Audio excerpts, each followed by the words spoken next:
नमः शिवाय। हर हर महादेव।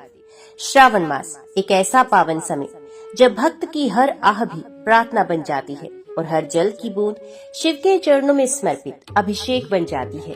ये वे महीना है जब कथा केवल श्रवण नहीं होती, वे आत्मा की भाषा बोलती है। और सावन मास महात्म्य का 11वां अध्याय इस श्रावण यात्रा का एक अत्यंत पवित्र पड़ाव है। इस अध्याय में हम देखते हैं एक ऐसे साधारण मनुष्य की कथा जिसका जीवन मोह, पाप और अज्ञान से भर गया है, लेकिन श्रावण मास की शक्ति और शिव की कृपा उसे उस अंधकार से बाहर निकालती है।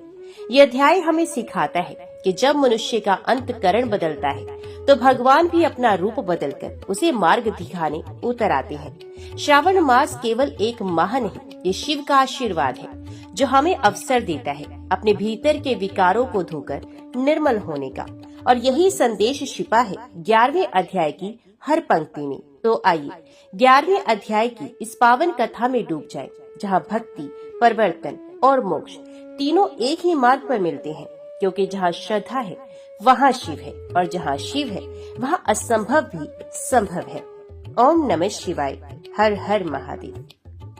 भगवान शिव संत कुमार जी से बोले, हे ब्रह्मपुत्र, अब मैं स्वर्ण गौरी का शुभ व्रत कहूँगा। ये व्रत श्रावण मास में शुक्ल पक्ष तृतीया तिथि को होता है। इस दिन प्रातः काल स्नान करके नित्य क्रम करने के बाद संकल्प करें और 16 उपचारों से पार्वती तथा शंकर जी की पूजा करें। इसके बाद भगवान शिव से प्रार्थना करें, हे देव आइए, हे जगतपति, मैं आपसे प्रार्थना करता हूँ, मेरे द्वारा की गई पूजा को आप स्वीकार करें।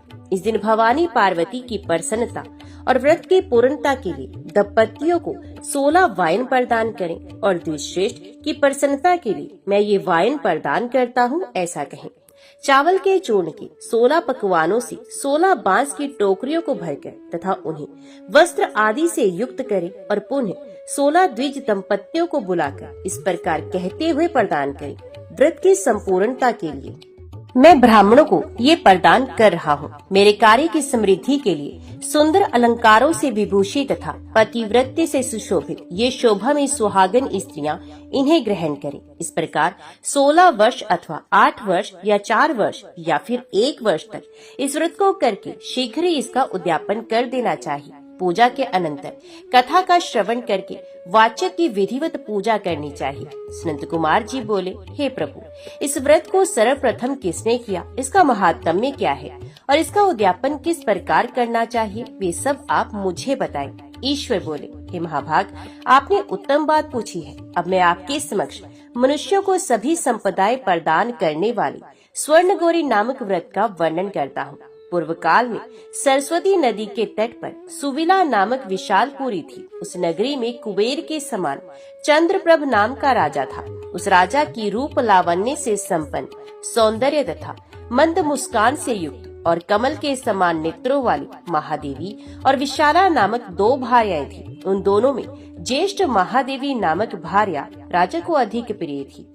आखेट करने में आसक्त मन वाले वे राजा किसी समय वन में गए और सिंहों, शार्दूलों, सूकरों, वन्य भैंसों तथा हाथियों को मारकर प्यास से आकुल होकर उस घोर वन में इधर उधर भ्रमण करते रहे। राजा ने उस वन में चकवा चकवी तथा बत्तकों से युक्त भ्रमरों तथा पिक्कों से संवित और विकसित मल्लिका, चमेली, कुमुद तथा कमल से सुशोभित अप्सराओं का एक सुंदर सरोवर देखा। उस सरोवर के तट पर आकर उसका जल पीकर राजा ने भक्ति पूर्वक गौरी का पूजन करती हुई अप्सराओं को देखा। तब कमल के समान नेत्रों वाले राजा ने उनसे पूछा, आप लोग ये क्या कर रही हैं? इस पर उन सब ने कहा, हम लोग स्वर्ण गौरी नामक उत्तम व्रत कर रहे हैं। ये व्रत मनुष्यों को सभी संपदाएं प्रदान करने वाला है। हे राजन, आप भी इस व्रत को कीजिए। राजा बोले, इसका विधान कैसा है और इसका फल क्या है, मुझे ये सब विस्तार से बताएं। तभी सारी स्त्रियां बताने लगी, हे राजन, ये स्वर्ण गौरी नामक व्रत श्रावण मास की शुक्ल पक्ष की तृतीया को किया जाता है। इस व्रत में भक्ति पूर्वक अत्यंत प्रसन्नता के साथ पार्वती तथा शिव की पूजा करनी चाहिए। पुरुष को 16 तारों वाला एक डोरा दाहिने हाथ में बांधना चाहिए। स्त्रियों के लिए बाएं हाथ में या गले में इस डोरे को बांधना चाहिए। ये सब सुनने के बाद संयत चित्त वाले राजा ने भी उस व्रत को संपन्न करके 16 धागों से युक्त डोरे को अपने दाहिने हाथ में बांध लिया। उन्होंने कहा, हे देवी, मैं इस डोरे को बांधता हूँ, आप मेरे ऊपर प्रसन्न हो और मेरा कल्याण करें। इस प्रकार देवी का व्रत करके वे अपने घर आ गए। राजा के हाथ में डोरा देखकर ज्येष्ठ रानी महादेवी ने पूछा और सारी बात सुनकर वे राजा के ऊपर अत्यंत कुपित हो गई। राजा ने कहा, ऐसा मत करो, मत करो। लेकिन रानी ने उस डोरे को तोड़कर बाहर एक सूखे पेड़ के ऊपर फेंक दिया। उस डोरे के स्पर्श मात्र से वे वृक्ष पल्लवों से युक्त हो गया। उसके बाद उसे देखकर दूसरी रानी भी आश्चर्यचकित हो गई और उस वृक्ष पर स्थित टूटे हुए डोरे को उसने अपने बाएं हाथ में बांध लिया। उसी समय से उसके व्रत के महात्म्य से वे रानी राजा के लिए अत्यंत प्रिय हो गई। वे ज्येष्ठ रानी व्रत के अपचार के कारण राजा से त्यक्त होकर दुखित हो वन में चली गई। अपने मन में वे भगवती देवी का ध्यान करते हुए मुनियों के पवित्र आश्रम में निवास करने लगी। कहीं कहीं श्रेष्ठ मुनियों के द्वारा ये कहकर आश्रम में रहने से रोक दी जाती थी कि हे पापी, अपनी इच्छा के अनुसार यहाँ से चली जाओ। इस प्रकार घोर वन में इधर उधर भ्रमण करती हुई वे अत्यंत खिन्न होकर एक स्थान पर बैठ गई। तब उसके ऊपर कृपा करके देवी उसके समक्ष प्रकट हो गई। उन्हें देखकर वे रानी भूमि पर दंडवत प्रणाम करके उनकी स्तुति करने लगी। हे देवी, आपकी जय हो, आपको नमस्कार है। हे भक्तों को वर देने वाली, आपकी जय हो। शंकर के वाम भाग में विराजने वाली, आपकी जय हो। हे मंगल में, आपकी जय हो। तब देवी की भक्ति के द्वारा वरदान प्राप्त करके और उन गौरी की अर्चना करके उसने जो व्रत किया, उसके प्रभाव से रानी के पति उसे घर ले आए। उसके बाद देवी की कृपा से उसकी सभी कामनाएं पूर्ण हो गई। राजा सभी समृद्धियों से संपन्न होकर उन दोनों के साथ पूर्ण रूप से राज्य करने लगे। अंत में राजा ने उन दोनों रानियों सहित शिवपद को प्राप्त किया। जो स्वर्ण गौरी के सुत्तम व्रत को करता है, वे मेरा तथा गौरी का अत्यंत प्रिय होता है और विपुल लक्ष्मी प्राप्त करके तथा भूलोक में शत्रु समूह को पराजित करके शिवजी के विशुद्ध लोक को जाता है। संत कुमार, अब आप दत्तचित होकर इस व्रत के उद्यापन की विधि सुनिए। चंद्रमा तथा तारा बल से युक्त शुभ तिथि तथा शुभ वार में एक मंडप बनाकर उसके मध्य में अष्टदल कमल के ऊपर धान्य रखकर उस पर एक कुंभ स्थापित करें। उन्हें उसके ऊपर 16 पल प्रमाण का बना हुआ एक तिल पूरित ताम्रमय पूर्ण पात्र रखें और उस पर पार्वती शंकर की 2 प्रतिमाएं स्थापित करें। शिवजी की प्रतिमा श्वेत वर्ण के 2 वस्त्रों तथा शुक्ल वर्ण के यज्ञोपवीत से सुशोभित हो। उसके बाद वेदोक्त मंत्रों से विधि पूर्वक उनकी प्रतिष्ठा करें और भली भांति पूजा करके रात्रि में जागरण करें। इसके अनंतर प्रातः काल पूजा करने के बाद होम करें। सर्वप्रथम ग्रह होम करके प्रधान होम करें। हवन के लिए यव मिश्रित तिल घृत से पूर्ण रूप से सशक्त होना चाहिए। 1000 अथवा 100 आहुति डालनी चाहिए। उसके बाद वस्त्र, अलंकार तथा गो के द्वारा आचार्य की पूजा करनी चाहिए और वाइन प्रदान करना चाहिए। इसके बाद ब्राह्मणों को भोजन कराना चाहिए। साथ ही 16 दंपतियों को भी भोजन कराना चाहिए। अपने द्रव्य सामर्थ्य के अनुसार उन्हें भूयसी दक्षिणा देनी चाहिए। अंत में हर्ष उल्लास से युक्त होकर बंधु जनों के साथ स्वयं भोजन करना चाहिए। ओम नमः शिवाय। हर हर महादेव। नारद जी कहते हैं, कुमार के द्वारा कुमारेश्वर की स्थापना हो जाने पर देवताओं ने दोनों हाथ जोड़कर उन्हें प्रणाम किया और इस प्रकार कहा, प्रभु, हम आपकी विजय कीर्ति प्रकाशित करने के लिए जल में एक उत्तम स्तंभ डालेंगे और उसके आगे आप विश्वकर्मा के द्वारा बनाए हुए तीसरे शिवलिंग की स्थापना करें। देवताओं के ऐसा कहने पर महामना सकंद ने तथास्तु कहकर अनुमति दे दी। तब इंद्र आदि देवताओं ने प्रसन्न होकर स्वर्ण एवं उत्तम रत्नों के बने हुए एक उत्तम स्तंभ को जल में डालकर खड़ा किया। उस खंबे के चारों ओर रत्नों का चबूतरा बनवाया। उस समय आकाश से फूलों की वर्षा हुई और देवताओं के बाजे बज उठे। उस स्तंभ का नाम रखा गया विश्वनंदन। उसका आरोपण हो जाने के पश्चात उसी के पश्चिम भाग में भगवान स्तंभेश्वर की स्थापना की गई। स्तंभेश्वर से पश्चिम की ओर महात्मा सकंद ने अपनी शक्ति के उग्र भाग से एक कूप का निर्माण किया, जिसमें पाताल गंगा प्रकट हुई। अर्जुन, माघ के कृष्ण पक्ष की चतुर्दशी तिथि को जो मनुष्य उस कूप में स्नान करके पितरों का तर्पण करेगा, उसे निश्चय ही गया श्राद्ध से होने वाले पुण्य फल की प्राप्ति होगी। तर्पण के पश्चात गंध और पुष्प से भगवान संवेश्वर की पूजा करनी चाहिए। ऐसा करने वाला पुरुष वाजपेयी यज्ञ का फल प्राप्त करके भगवान शिव के परम धाम में आनंद का भागी होता है। जो पूर्णिमा और अमावस्या को महिसागर संगम में श्राद्ध करके संवेश्वर का पूजन करता है, उसके पितृ तृप्त होते हैं। तृप्त होकर उत्तम आशीर्वाद देते हैं तथा वह पुरुष सब पापों का नाश करके भगवान रुद्र के लोक में प्रतिष्ठित होता है। यह बात स्वयं भगवान शंकर ने कार्तिकेय की प्रशंसा के लिए पहले कही थी। इस प्रकार सकंद द्वारा स्थापित किए हुए चौथे उत्तम लिंग को सब देवताओं ने प्रणाम और साधु साधु कहकर उनके इस कार्य की प्रशंसा की। इस प्रकार भगवान शंकर के पुत्र सकंद द्वारा पृथ्वी पर स्थापित किए हुए उन शिवलिंगों का दर्शन करके विष्णु, ब्रह्मा और इंद्र आदि देवता आपस में इस प्रकार कहने लगे, अहो ये कुमार धन्य है जिन्होंने परम दुर्लभ महिसागर संगम में 4 शिवलिंग स्थापित किए हैं। हम लोग भी यहाँ आत्म शुद्धि के लिए भगवान शंकर और कुमार कार्तिकेय की प्रसन्नता के लिए सत्कर्म का अनुष्ठान करने के लिए तथा अपने परम लाभ के लिए शिवलिंगों की परंपरा स्थापित करेंगे। ऐसी सलाह करके सबने भगवान महेश्वर से आज्ञा प्राप्त की। आज्ञा मिल जाने पर उन्हें बड़ी प्रसन्नता हुई और उन्होंने साक्षात ब्रह्मा जी के द्वारा बनाए हुए एक उत्तम शिवलिंग को एकांत स्थान में स्थापित किया, जिनका प्रयोजन सिद्ध हो चुका था। ऐसे ब्रह्मा आदि देवताओं ने उस लिंग की स्थापना की थी, इसलिए उसका नाम सिद्धेश्वर रखा गया। फिर सब देवताओं ने मिलकर वहाँ एक उत्तम सरोवर खोदा और उन महात्माओं ने समस्त तीर्थों के उत्तम जल से उस जलाशय को भर दिया।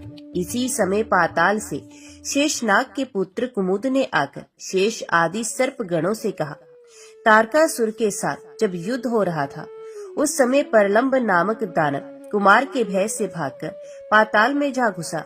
ते इस समय आप लोगों के धन, पुत्र, पत्नी, कन्या और ग्रहों का विध्वंस कर रहा है। ये सुनकर कुमार कार्तिकेय ने शक्ति हाथ में ली और परलंब नामक दैत्य मारा जाए ऐसा संकल्प करके उसे पाताल की ओर छोड़ दिया। सकंद के हाथ से छूटी हुई वह शक्ति पृथ्वी को चीरकर बड़े वेग से पाताल में जा पहुंची और 10 करोड़ दैत्यों से युक्त परलंब को भस्म करके जल की लहरों के साथ पुनः लौट आई। शक्ति ने पाताल को जाते समय जो बिल बना दिया, उस मार्ग से पाताल गंगा का पापहारी जल आकर वहाँ पूर्ण हो गया। सकंद ने उसका नाम सिद्धकूप रखा, जो मनुष्य उपवास पूर्वक कृष्ण पक्ष की अष्टमी और चतुर्दशी को सिद्धकूप में स्नान करता और अनन्य भाव से भगवान सिद्धेश्वर का पूजन करता है, उसका अनेक जन्मों का पाप भाग जाता है। जो सिद्ध कुंड में श्रद्धा पूर्वक स्नान करता है, वे सब पापों से मुक्त होकर भगवान शंकर की भक्ति के योग्य हो जाता है। उस तीर्थ में अक्षय वट भी है, उसके ऊपर संतुष्ट हो भगवान शंकर ने यो वरदान दिया। यह वट वृक्ष प्रयाग के अक्षय वट के समान है। जो यहाँ श्राद्ध करता है, उसके पिंड देने से सब पितरों को अक्षय दान प्राप्त होता है।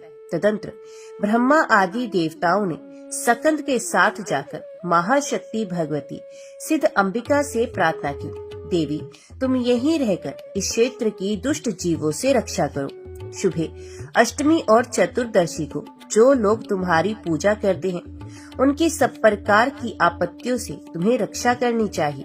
उनके इस प्रकार कहने पर सिद्ध अंबिका ने तथास्तु कहकर उनकी प्रार्थना स्वीकार की। तत्पश्चात सिद्धेश्वर लिंग से उत्तर भाग में देवताओं ने भगवती सिद्ध अम्बा को स्थापित किया। उस तीर्थ में देव समूह ने सिद्धेश्वर क्षेत्र की रक्षा के लिए क्षेत्रपति के रूप में चतुष्टठी महेश्वर की स्थापना की। उसके बाद उन्होंने सिद्धि के लिए वहां शिवजी के पुत्र गणेश जी सिद्धि विनायक के नाम से स्थापना की। जो लोग प्रत्येक कार्य के आरंभ में सदा उनकी पूजा करते हैं, उन सबको ये प्रबल विघ्न राज सिद्धि प्रदान करते हैं। इस प्रकार उस तीर्थ के सिद्ध सप्तकी जो लोग सदा पूजा, दर्शन और स्मरण करते हैं, वे सब दोषों से मुक्त हो जाते हैं। सिद्धेश्वर, सिद्धवट, सिद्ध अंबिका, सिद्ध विनायक, सिद्धेश, क्षेत्र अधिपति, सिद्धसर तथा सिद्धगुप्त, ये 7 सिद्ध सप्तक कहलाते हैं। सिद्धेश के संबंध में देवताओं ने भी ये गाथा गाई है। जो मनुष्य सिद्धलिंग का पूजन करेगा, उसके द्वारा हम सब देवता यज्ञ, जप, स्तोत्र और तपस्या के द्वारा संतुष्ट किए हुए के समान हो जाएंगे। यूं कहकर वे सब देवता बड़े हर्ष को प्राप्त हो सकंद के साथ उस क्षेत्र में चले गए। सकंद ने मारुत सकंद नाम से प्रसिद्ध सप्तम सकंद को प्रस्थान किया। अर्जुन, इस प्रकार मैंने तुमसे मही सागर संगम तीर्थ के 5 लिंगों का वृत्तांत कह सुनाया। कुंती नंदन, सृष्टि के पहले यहाँ सब कुछ अव्यक्त एवं प्रकाश शून्य था। उस अव्यकृत अवस्था में प्रकृति और पुरुष, ये 2 अजन्मा एक दूसरे से मिलकर एक हुए, ये हम सुना करते हैं। तत्पश्चात अपने स्वरूप भूत स्वभाव और काल की प्रेरणा होने पर पुरुष के सृष्टि विषयक संकल्प से शोक को प्राप्त हुई। प्रकृति से महतत्व की उत्पत्ति हुई। फिर महतत्व में विकार आने पर अहंकार प्रकट हुआ। मुनियों ने उस अहंकार को सात्विक, राजस और तामस भेद से 3 प्रकार का बतलाया है। तामस अहंकार से 5 तन मात्राएं उत्पन्न हुई तथा उन तन मात्राओं से 5 महाभूतों की उत्पत्ति हुई। रूप, रस आदि 5 विषय 5 महाभूतों के कार्य हैं। तेजस अर्थात राजस अहंकार से 5 ज्ञान इंद्रियां और 5 कर्म इंद्रियां उत्पन्न हुई। पूर्वोक्त 10 इंद्रियों के देवता तथा 11वीं इंद्रिय मन सात्विक अहंकार से उत्पन्न हुए हैं, ऐसा विद्वान पुरुषों का मत है। यही 24 तत्व पूर्व काल में उत्पन्न हुए। फिर परम पुरुष भगवान सदा शिव की दृष्टि पड़ने पर ये सभी तत्व बुलबुले के आकार में परिणित हो गए। उस बुलबुले से सुंदर अंड उत्पन्न हुआ, जिसका परिमाण 100 कोटि योजन है। इसी को ब्रह्मांड कहते हैं। ब्रह्मांड के आत्मा ब्रह्मा जी बताए गए। उन्होंने इसके 3 विभाग किए, ऊर्ध्व भाग, मध्य भाग और अधोभाग। ऊर्ध्व भाग स्वर्ग है, उसमें देवता निवास करते हैं। मध्य भाग भूलोक है, इसमें मनुष्य रहते हैं। अधोभाग को पाताल कहते हैं, उसमें नाग और दैत्य निवास करते हैं। यही ब्रह्मांड के 3 विभाग किए गए हैं। इनमें से एक एक विभाग के पुनः 7 भाग ब्रह्मा जी ने किए हैं। तो 7 पाताल, 7 द्वीप और 7 स्वर्गलोक के रूप में प्रसिद्ध हैं। पहले मैं 7 द्वीपों का वर्णन करूंगा, उनकी कल्पना सुनो। पृथ्वी के मध्य में जम्बू द्वीप है। इसका विस्तार 1 लाख योजन का बताया जाता है। जम्बू द्वीप की आकृति सूर्य मंडल के समान है। वे उतने ही बड़े खारे पानी के समुद्र से घिरा हुआ है। जम्बू द्वीप और शार समुद्र के बाद शाक द्वीप है, जिसका विस्तार जम्बू द्वीप से 2 गुना है। वे अपने ही बराबर परिमाण वाले क्षीर समुद्र से, उसके बाद उससे 2 गुना बड़ा पुष्कर द्वीप है, जो दैत्य को मदोमत कर देने वाले उतने ही बड़े सुरा समुद्र से घिरा है। उससे परे कुशद्वीप की स्थिति मानी गई है, जो अपने से पहले द्वीप की अपेक्षा दुगने विस्तार वाला है। कुशद्वीप को उतने ही बड़े विस्तार वाले दही के समुद्र ने घेर रखा है। उसके बाद क्रोंच नामक द्वीप है, जिसका विस्तार कुशद्वीप से 2 गुना है। ये अपने ही समान विस्तार वाले घी के समुद्र से घिरा है। इसके बाद इसके दूने विस्तार वाला शालमली द्वीप है, जो उतने ही बड़े ईख के रस के समुद्र से घिरा है। उसके बाद उससे 2 गुने विस्तार वाला पलक्ष नामक द्वीप है, जिसे उतने ही बड़े अत्यंत रमणीय स्वादिष्ट जल के समुद्र ने घेर रखा है। अर्जुन, इस प्रकार 7 द्वीप और समुद्रों से पृथ्वी का विस्तार 2,50,53,000 योजन है। शुक्ल और कृष्ण पक्ष में समुद्र के जल की 510 अंगुल की वृद्धि और क्षय देखे गए हैं। उसके बाद 10 करोड़ योजन तक स्वर्णमय भूमि है, यह देवताओं की क्रीड़ा स्थली है। उसके बाद कंकण के समान गोल आकार वाला लोकालोक पर्वत है, जिसका विस्तार 10,000 योजन है। उस पर्वत के बाहरी भाग में भयंकर अंधकार है, जिसकी ओर देखना भी कठिन है। वहाँ कोई जीव जंतु नहीं रहते। वह अंधकार पूर्ण प्रदेश 35,19,40,000 योजन तक फैला हुआ है। उसके बाद गर्भोतक सागर है, जिसका विस्तार 7 समुद्रों के बराबर है। उसके बाद 1 करोड़ योजन विस्तृत कड़ाह, जो ब्रह्मा जी के अंडकटाह से ढका हुआ है। ब्रह्मांड के मध्य में मेरु पर्वत है। उसकी 10 दिशाओं में 50-50 करोड़ योजन तक ब्रह्मांड का विस्तार जानना चाहिए। जम्बू द्वीप के मध्य भाग में मेरु पर्वत है। वह नीचे से ऊपर तक 1 लाख योजन ऊंचा है। 16,000 योजन तो वे पृथ्वी के नीचे तक गया है और 84,000 योजन पृथ्वी से ऊपर की ओर उसकी ऊंचाई है। मेरु के शिखर का विस्तार 32,000 योजन है। उसकी आकृति प्याले के समान है। यह पर्वत 3 शिखरों से युक्त है। उसके मध्य में शिखर पर ब्रह्मा जी का निवास है। ईशान कोण में जो शिखर है उस पर शंकर जी का स्थान है तथा नैऋत्य कोण में शिखर पर भगवान विष्णु की स्थिति है। मेरु के स्वर्णमय शिखर पर ब्रह्मा जी का, रत्न में शिखर पर शंकर जी का तथा रजत में शिखर पर भगवान विष्णु का अधिकार है। मेरु पर्वत के चारों ओर 4 विश्वकम पर्वत माने गए।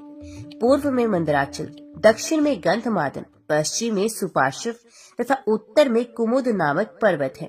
मंदराचल पर्वत पर कदम्ब का विशाल वृक्ष है, जो विशेष रूप से जानने योग्य है। इसी प्रकार गंधमादन पर्वत पर जम्बू वृक्ष, सुपार्श्व पर्वत पर अश्वत्थ वृक्ष तथा कुमुद पर्वत पर वट वृक्ष की स्थिति मानी गई। ये चारों वृक्ष उन पर्वतों की ध्वजा के समान है। इनका दीर्घ विस्तार 1100 योजन है। इनके 4 वन है, जो पर्वत के शिखर पर ही स्थित हैं। पूर्व में नंदन वन, दक्षिण में चैत्रथ वन, पश्चिम में वेभराज वन तथा उत्तर में सर्वोत्तोभद्र नामक वन है। इन्हीं 4 वनों में 4 सरोवर भी हैं। पूर्व में अरुणोद सरोवर, दक्षिण में मान सरोवर, पश्चिम में शीतोद सरोवर तथा उत्तर में महाहद नामक सरोवर है। ये विश्व कम्ब पर्वत 25-25 हजार योजन ऊंचे हैं। इनकी चौड़ाई भी हजार योजन मानी गई है। इनके सिवा वहाँ और भी बहुत से केसर पर्वत हैं। मेरुगिरी के दक्षिण दिशा में निषद, हेमकुंड और हिमवान, ये 3 मर्यादा पर्वत हैं। इनकी लंबाई 1 लाख योजन और चौड़ाई 2000 योजन है। मेरु के उत्तर में भी 3 मर्यादा पर्वत हैं, नील, श्वेत और रिंगवान। मेरु से पूर्व माल्यवान पर्वत है और मेरु के पश्चिम गंधमादन पर्वत है। ये सभी पर्वत जम्बू द्वीप में चारों ओर फैले हैं। गंधमादन पर्वत पर जो जम्बू का वृक्ष है, उसके फूल बड़े बड़े हाथियों के समान होते हैं। उस जम्बू के ही नाम पर इस द्वीप को जम्बू द्वीप कहा गया। पूर्व काल में स्वयंभू नाम से प्रसिद्ध एक मनु हो गए हैं। वे ही आदि मनु और प्रजापति कहे गए। उनके 2 पुत्र हुए, प्रियव्रत और उत्तानपाद। राजा उत्तानपाद के पुत्र परम धर्मात्मा ध्रुव जी हुए, जिन्होंने भक्ति भाव से भगवान विष्णु की आराधना करके अविनाशी पद को प्राप्त किया। राज ऋषि प्रियव्रत के 10 पुत्र हुए, जिनमें से 3 तो संन्यास ग्रहण करके घर से निकल गए और पर ब्रह्म परमात्मा को प्राप्त हो गए। शेष 7 द्वीपों में उन्होंने अपने 7 पुत्रों को प्रतिष्ठित किया। राजा प्रियव्रत के ज्येष्ठ पुत्र आग्निद्र जम्बू द्वीप के अधिपति हुए। उनके 9 पुत्र जम्बू द्वीप के 9 खंडों के स्वामी माने गए। वे 9 खंड आज भी उन्हीं के नाम से विख्यात है। प्रत्येक खंड का विस्तार 1000 योजन है।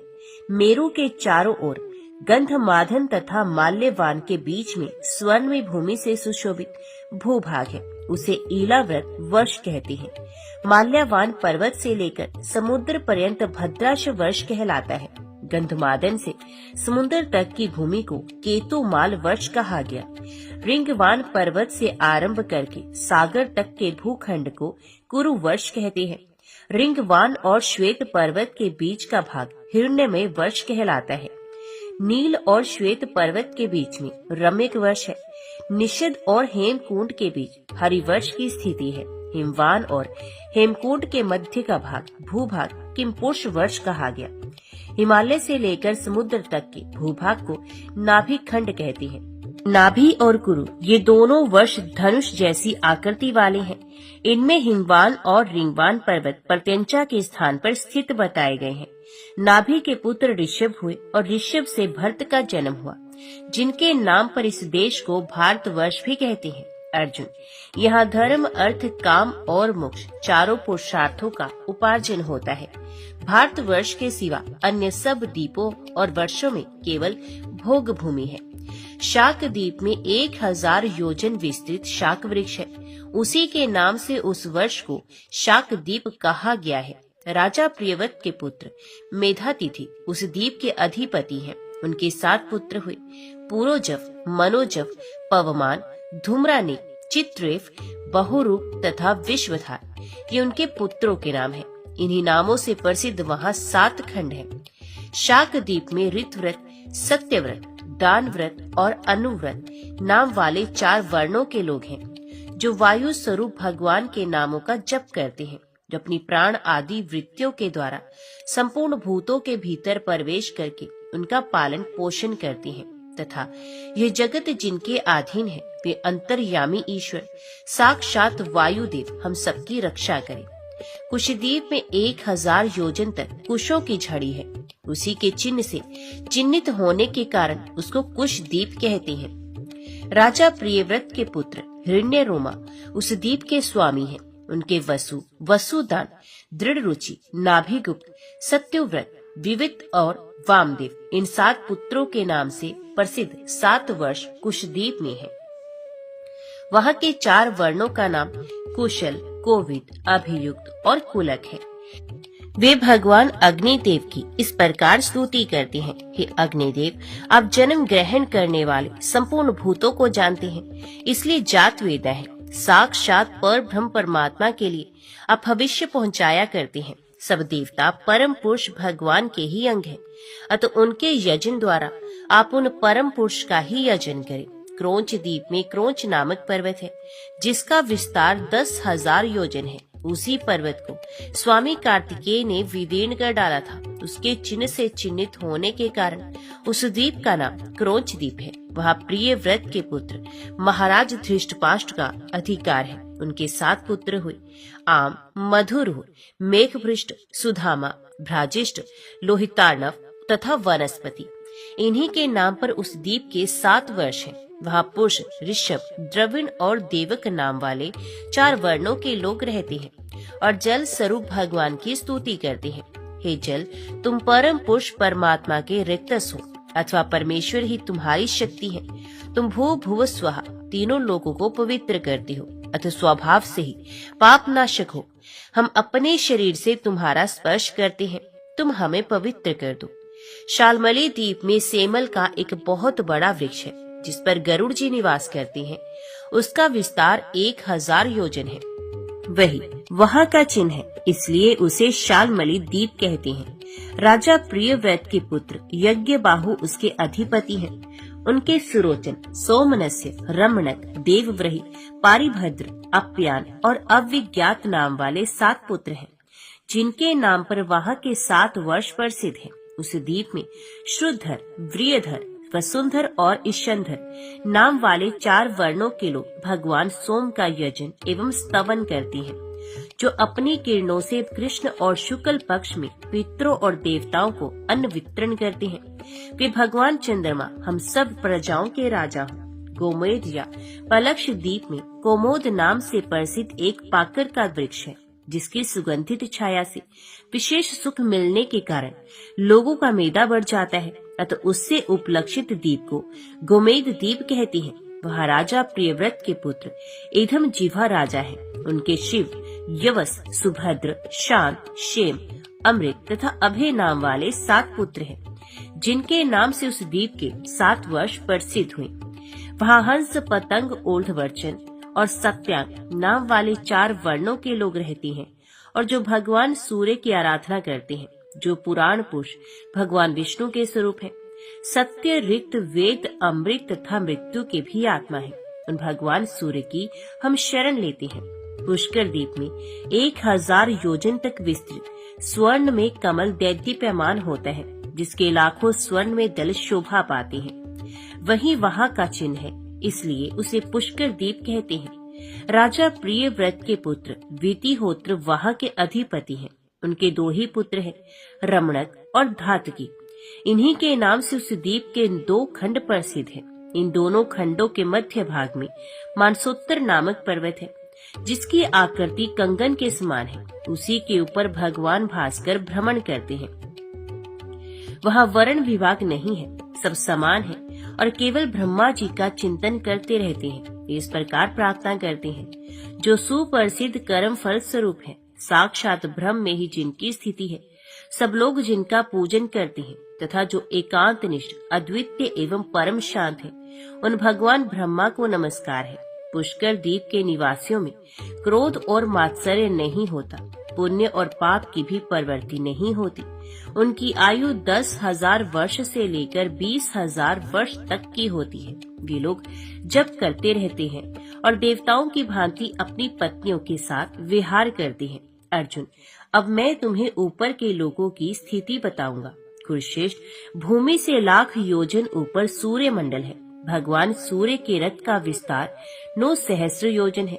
उसका ईशादंड 18,000 योजन बड़ा है। इसकी धुरी 1.5 करोड़ 7.5 लाख योजन की है। उसी में सूर्य के रथ का पहिया लगा है। उस पहिए में 3 नाभि, 5 अरे और 6 नेमी बताए गए हैं। सूर्य के रथ का जो दूसरा धुरा है, उसका माप 45,500 योजन है। धुरे का जो प्रमाण है, वही दोनों युगार्धों का भी है। उस रथ का जो छोटा धुरा और युगार्ध है, वे ध्रुव के आधार पर स्थित है और दूसरे बाएं धुएं में पहिया लगा है। ये मानसोत्तर पर्वत पर स्थित है। वेद के जो 7 शन है, वे ही सूर्य रथ के 7 अश्व है। उनके नाम सुनो: गायत्री, बृहति, उष्णिक, जगति, त्रिशुटुप, अनुष्टुप और पंडकित। ये शन ही सूर्य के घोड़े बताए गए। सदा विद्यमान रहने वाले सूर्य का ना तो कभी अस्त होता है और ना ही कभी उदय। सूर्य का दिखाई देना ही उदय है और उनका दृष्टि से ओझल हो जाना ही अस्त है। इंद्र, यम, वरुण और कुबेर, इनमें से किसी एक की पुरी में प्रकाशित होते हुए सूर्य देव शेष 3 पुरियों और 2 कोनों को प्रकाशित करते हैं। और जब किसी कोण की दिशा में स्थित होते हैं, तब वे शेष 3 कोनों और 2 पुरियों को प्रकाशित करते हैं। उत्तरायण के प्रारंभ में सूर्य मकर राशि में जाते हैं। उसके पश्चात वे कुंभ और मीन राशियों में एक राशि से दूसरी राशि पर होते हुए जाते हैं। इन तीनों राशियों को भोग लेने पर सूर्य देव दिन और रात दोनों को बराबर करते हुए विषुवत रेखा पर पहुँचते हैं। उसके बाद से प्रतिदिन रात्रि घटने लगती है और दिन बढ़ने लगता है।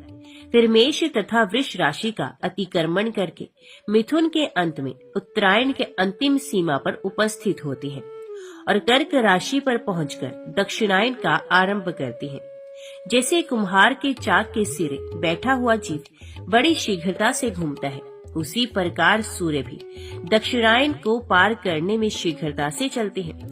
वे वायु वेग से चलते हुए अत्यंत वेगवान होने के कारण बहुत दूर की भूमि भी थोड़े में पार कर लेते हैं। कुलाल चक्र के मध्य में स्थित जीव जिस प्रकार मंद गति से चलता है, उसी प्रकार उत्तरायण में सूर्य मंद गति से चलते हैं, अतः वे थोड़ी सी भूमि को भी चिरकाल में पार करते हैं। संध्या काल आने पर मंदेह नामक राक्षस भगवान सूर्य को खा जाने की इच्छा करते हैं। उन राक्षसों को प्रजापति का यह शाप है कि उनका शरीर तो अक्षय रहेगा, परंतु मृत्यु प्रतिदिन होगी। अतः संध्या काल में उन राक्षसों के साथ सूर्य का बड़ा भयानक युद्ध होता है। उस समय द्विज लोग गायत्री मंत्र से पवित्र किए जल का जो अर्घ्य देते हैं, उससे वे पापी राक्षस जल जाते हैं। इसलिए सदा संध्या उपासना करनी चाहिए। जो संध्या उपासना नहीं करते, विकृतिहीन होने के कारण रौरव नरक में पड़ते हैं। प्रत्येक मास में भिन्न भिन्न सूर्य, ऋषि, गंधर्व, राक्षस, अप्सरा, यक्ष तथा सर्प, इन 7 से संयुक्त भगवान सूर्य का रथ गमन करता है। धाता, अर्यमा, मित्र, वरुण, विवस्वान, इंद्र, पूषा, सविता, भग, त्वष्टा तथा विष्णु, ये 12 आदित्य चैत्र आदि मासों में सूर्य मंडल में अधिकारी माने गए हैं। सूर्य के स्थान से लाख योजन दूर चंद्रमा का मंडल स्थित है। चंद्रमा का भी रथ 3 पहियों वाला बताया जाता है। उसमें बाईं और दाहिनी और कुंद के समान श्वेत 10 घोड़े जुते हैं। चंद्रमा से पूरे 1,00,000 योजन ऊपर संपूर्ण नक्षत्र मंडल प्रकाशित होता है। नक्षत्रों की संख्या 80 समुद्र, 14 अरब और 20 करोड़ बताई गई। नक्षत्र मंडल से 2,00,000 योजन ऊपर बुध का स्थान है। चंद्र नंदन बुध का रथ वायु तथा अग्नि द्रव्य से बना हुआ है।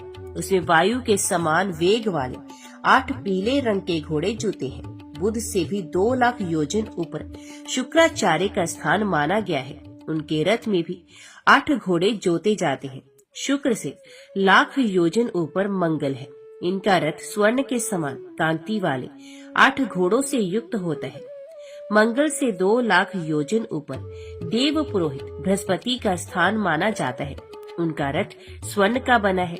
उसमें श्वेत वर्ण के 8 घोड़े जोते जाते हैं। बृहस्पति से 2,00,000 योजन ऊपर शनेश्वर का स्थान है। उनका रथ आकाश से उत्पन्न हुए 8 चितकबरे घोड़ों द्वारा जोता जाता है। राहु के रथ में भ्रमर के समान रंग वाले 8 घोड़े हैं।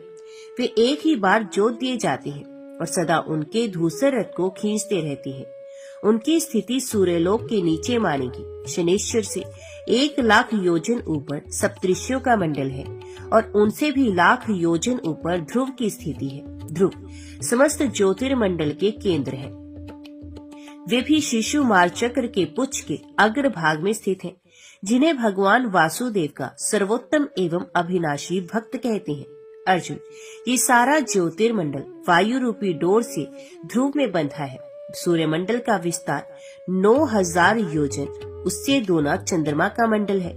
मंडलाकार राहु इन दोनों के बराबर होकर पृथ्वी की निर्मल छाया ग्रहण करके उनके नीचे चलता है।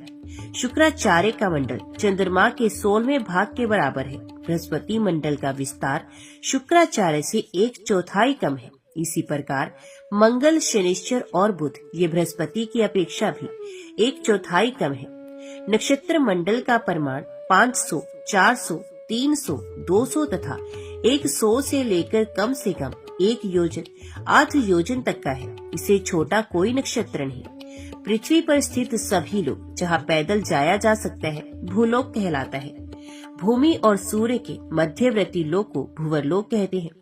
ध्रुव तथा सूर्यलोक के बीच जो 14,00,000 योजन का अवकाश है उसे लोक स्थिति का विचार करने वाले विज्ञ पुरुषों ने स्वर्गलोक कहा है। ध्रुव से ऊपर 1 करोड़ योजन तक महरलोक बताया गया। उसे ऊपर 2 करोड़ योजन तक जनलोक है, जहाँ सनकादि निवास करते हैं। उससे ऊपर 4 करोड़ योजन तक तपोलोक माना गया, जहाँ वैराज नाम वाले देवता संताप रहित होकर निवास करते हैं। तपोलोक से ऊपर उसकी अपेक्षा 6 गुना विस्तार वाला सत्यलोक विराजमान है, जहाँ ऐसे लोग निवास करते हैं जिनकी पूर्ण मृत्यु नहीं होती। सत्यलोक ही ब्रह्मलोक माना गया। उसके ऊपर 18 करोड़ 25 लाख योजन परम कल्याण में धाम प्रकाशित होता है। उसकी कहीं उपमा नहीं। ये सर्वपरि विराजमान है। भूलोक, भूवरलोक और स्वरलोक इन तीनों को त्रिलोक्य कहते हैं। ये त्रिलोक्य अनित्य लोक है। जनलोक, तपोलोक तथा सत्यलोक ये तीनों नित्य लोक हैं। कृतिक और अकृतिक लोकों के मध्य में महरलोक की स्थिति मानी गई। कल्प के अंत में जब महाप्रलय होता है उस समय त्रिलोकी सर्वथा नष्ट हो जाती है। महरलोक जन शून्य तो हो जाता है, परंतु उसका अत्यंत विनाश नहीं होता। ये पुण्य कर्मों द्वारा प्राप्त होने वाले 7 लोक बताए गए हैं। वेदादि शास्त्रों में कहे हुए यज्ञ, दान, जप, होम, तीर्थ और व्रत समुदाय तथा अन्यान्य साधनों में पूर्वोक्त 7 लोक साध्य माने गए हैं। इन सबसे ऊपर ब्रह्मांड के शीर्ष भाग से शीतल कल्याण में जलधारा के रूप में श्री गंगा जी उतरती हैं और समस्त लोकों को अपलावित करके मेरु पर्वत पर आ जाती हैं। वहां से संपूर्ण भूतल और पाताल लोक में प्रवेश करती हैं। ब्रह्मांड के शिखर पर स्थित हुई गंगा देवी सदैव उसके द्वार पर निवास करती हैं। कोटि कोटि देवियों तथा पिंगल नामक रुद्र से घिरी हुई महान बल और पराक्रम से संपन्न श्री गंगा देवी सदा ब्रह्मांड की रक्षा तथा दुष्ट गणों का संहार करती हैं। अर्जुन, वायु की 7 शाखाएं हैं। उनकी स्थिति जिस प्रकार है वे बताता हूँ, सुनो। पृथ्वी को लांघकर मेघ मंडल पर्यंत जो वायु स्थित है उसका नाम है प्रभा। वे अत्यंत शक्तिमान है और वही बादलों को इधर उधर उड़ाकर ले जाता है। धूम तथा गर्मी से उत्पन्न होने वाले मेघों को वह परवह वायु ही समुद्र जल से परिपूर्ण करती है, जिससे वे मेघ काली घटा के रूप में परिणित हो अतिशय वर्षा करने वाले होते हैं। वायु की दूसरी शाखा नाम आव्य है, जो सूर्यमंडल में बंधा है। उसी के द्वारा ध्रुव से आबद्ध होकर सूर्यमंडल घुमाया जाता है। तीसरी शाखा का नाम उद्व्य है, जो चंद्र लोक से प्रतिष्ठित है। इसी के द्वारा ध्रुव से संबंध होकर ये चंद्रमंडल घुमाया जाता है।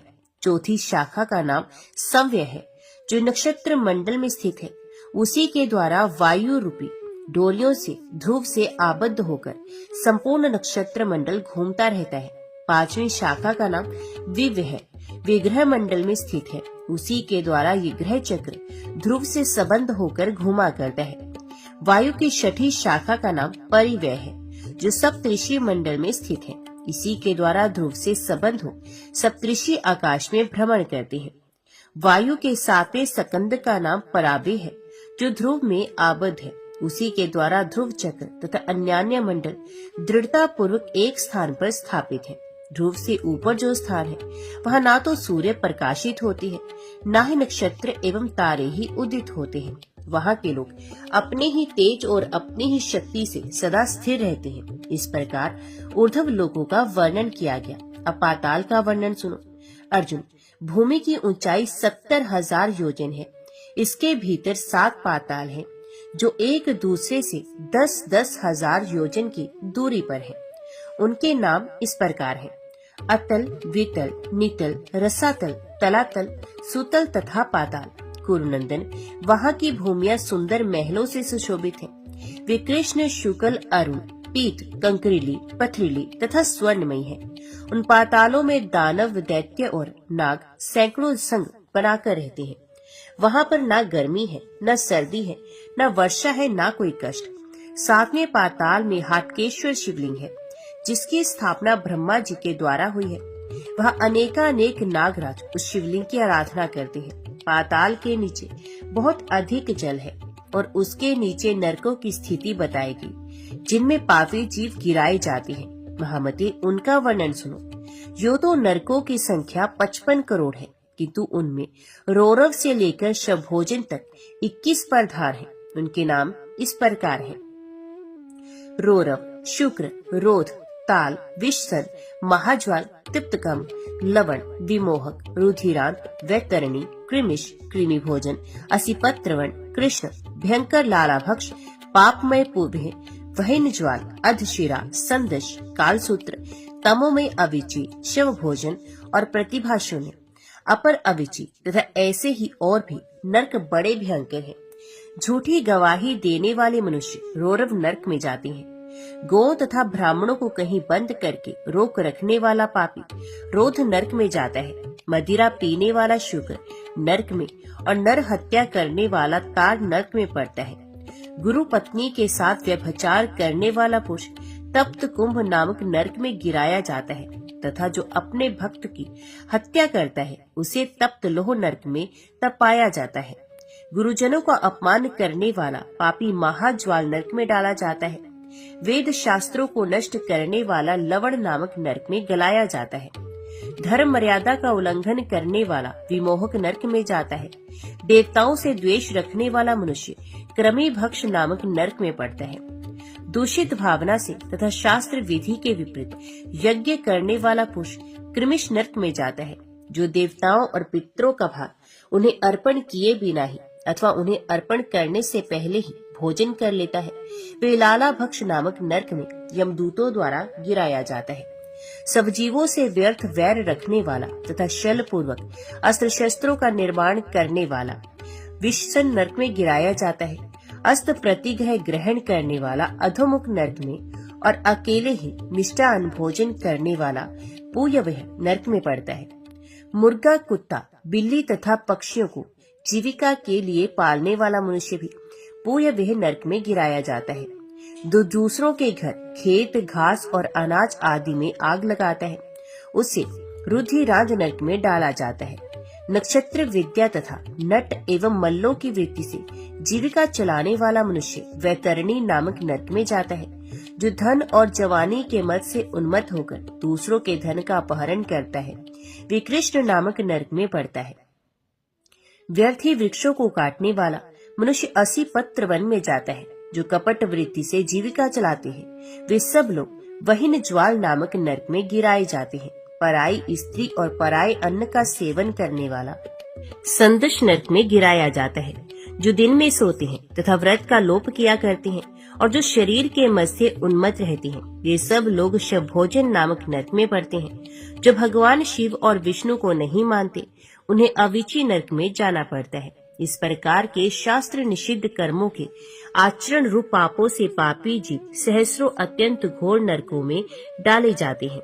अतः जो मनुष्य इन नरकों से छुटकारा पाना चाहता हो, उसे वैदिक मार्ग का अवलंबन करके भगवान विष्णु और शिव दोनों की आराधना करनी चाहिए। नरकों के निम्न भाग में काल अग्नि की स्थिति है। काल अग्नि के नीचे मंडूक और मंडूक के नीचे अनंत है, जिनके मस्तक के अग्र भाग में ये संपूर्ण जगत सरसों की भांति प्रतीत होता है। इस प्रकार अनंत प्रभाव के कारण ये इस मानव जगत में अनंत कहलाते हैं। पद्म, कुमुद, अंजन और वामन ये दिग्गज भी वहीं स्थित हैं। इनके निम्न भाग में अंडकटाह है, जहाँ एक वीरा नाम वाली देवी विराजमान है। अंडकटाह का परिमाण 44 करोड़ 89 लाख 80 हजार है। उसमें कपालिशा देवी रहती हैं, जो कोटि कोटि देवियों से घिरकर हाथ में दंड लिए वहां पहरा देती हैं। अनंत नाम वाले भगवान संघर्षण के निश्वास वायु से प्रेरित होकर दाहक अग्नि पर ज्वलित हो उठती है। इस प्रकार ये भगवान अनंत ही काल अग्नि को प्रेरित करते हैं, जिससे वे कल्पांत के समय संपूर्ण जगत को दग्ध कर डालती है। अर्जुन, इस प्रकार पाताल के अधोभाग में स्थान का निर्माण हुआ है, जिन्होंने इस परम आश्रय में ब्रह्मांड की स्थापना की है। उन ब्रह्मा, विष्णु तथा महादेव जी को मैं नित्य नमस्कार करता हूँ। विष्णु लोक और रुद्र लोक इस ब्रह्मांड के बाहर बताया जाता है। सदा भगवान विष्णु और शिव की उपासना करने वाले मुक्त पुरुष ही वहाँ जाते हैं।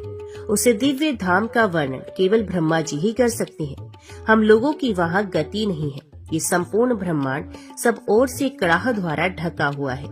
ठीक उसी प्रकार जैसे कपित का बीज कड़ाह से आच्छादित रहता है, उस समूचा अंडकटाह अपने से 10 गुने परिमाण वाले जल से घिरा है। वे जल भी 10 गुने विस्तार वाले तेज से, तेज वायु से, वायु आकाश से, आकाश अहंकार से तथा अहंकार महतत्व से घिरा हुआ है तथा उस महतत्व को भी सर्व प्रधान प्रकृति घेरकर स्थित है।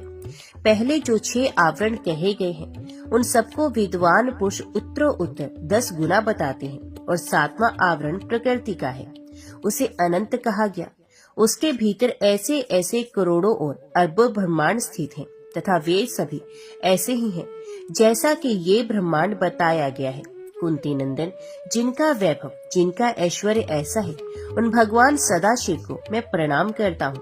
अहो, जो ऐसे मोह में फंस जाए कि तारने वाले भगवान शिव का भजन तक ना कर सके, उससे बढ़कर मूर्ख कौन होगा। वे मूर्ख तो बड़ा ही पाप आत्मा है। अब मैं तुमसे काल का मान बताऊंगा, उससे सुनो। विद्वान लोग 15 निमेष की एक काष्ठा बताते हैं। 30 काष्ठा की एक कला गिननी चाहिए। 30 कला का एक मुहूर्त होता है। 30 मुहूर्त के एक दिन रात होते हैं। एक दिन में 3 मुहूर्त वाले 5 काल होते हैं। उनका वर्णन सुनो। प्रातः काल, संगम काल, मध्याह्न काल, अपराह्न काल तथा 5वां साहान्य काल। इनमें 15 मुहूर्त व्यतीत होते हैं। 15 दिन और रात का एक पक्ष कहलाता है। 2 पक्ष का एक मास कहा गया। 2 सौर मास की एक ऋतु होती है। 3 ऋतुओं का एक अयन होता है तथा 2 अयनों का एक वर्ष माना गया है। विज्ञ पुरुष मास के 4 और वर्ष और 5 भेद बतलाते हैं। पहला संवत्सर, दूसरा प्रतिवत्सर, तीसरा इद्वत्सर तथा चौथा अनुवत्सर तथा 5वां युगवत्सर है। यही वर्ष गणना की निश्चित संख्या है। मनुष्यों के एक मास का, पितरों का एक दिन रात होता है। कृष्ण पक्ष उनका दिन बताया गया और शुक्ल पक्ष उनकी रात्रि। मनुष्यों के एक वर्ष का देवताओं का एक दिन माना गया। उत्तरायण तो उनका दिन है और दक्षिणायन रात्रि। देवताओं का एक वर्ष पूरा होने पर सप्तऋषियों का एक दिन माना गया है। सप्तऋषियों के एक वर्ष में ध्रुव का एक दिन होता है। मानव वर्ष के अनुसार 17,28,000 वर्षों का सतयुग माना गया। मानव मान से ही 12,96,000 वर्षों का त्रेता युग कहा गया। 8,64,000 वर्षों का द्वापर होता है और 4,32,000 वर्षों का कलयुग माना गया। इन चारों के योग से देवताओं का एक युग होता है। ऐसे 71 युगों से कुछ अधिक काल तक मनु की आयु मानी गई। 14 मनुओं का काल व्यतीत हो जाने पर ब्रह्मा का एक दिन पूरा होता है, जो 1000 चतुर्युगों का माना गया। वही कल्प है। अब कल्पों के नाम श्रवण करो। भवोद्भव, तपोभव्य, ऋतु, वहिन, वरहा, सावित्र, औसिक, गांधार, कुशिक, ऋषभ, खड़ग, गांधार्य, मध्यम, वैराज, निषाद, मेघवाहन, पंचम, चित्रक, ज्ञान, आकुति, मीन, दंश, बृहंग, श्वेत, लोहित, रक्त, पित्वासा, शिव, प्रभु तथा सर्वरूप। इन 30 कल्पों का ब्रह्मा जी का एक मास होता है। ऐसे 12 मासों का एक वर्ष होता है तथा ऐसे ही 100 वर्षों तक ब्रह्मा जी की आयु का पूर्वार्ध मानना चाहिए। पूर्वार्ध के समान ही अपराध भी होता है। इस प्रकार ब्रह्मा जी की आयु का मान बताया गया। अर्जुन, भगवान विष्णु तथा भगवान शंकर जी की आयु का वर्णन करने में मैं सर्वथा असमर्थ हूँ। कहाँ तो मेरी छोटी बुद्धि और कहाँ अनंत अपार भगवान विष्णु और शिव। वे तो कालातीत एवं महाकाल स्वरूप है। पाताल लोक में भी देवताओं के मान से ही गणना की जाती है। ये सब बातें अपनी बुद्धि के अनुसार मैंने तुम्हें बताई हैं। ओम नमः शिवाय। हर हर महादेव।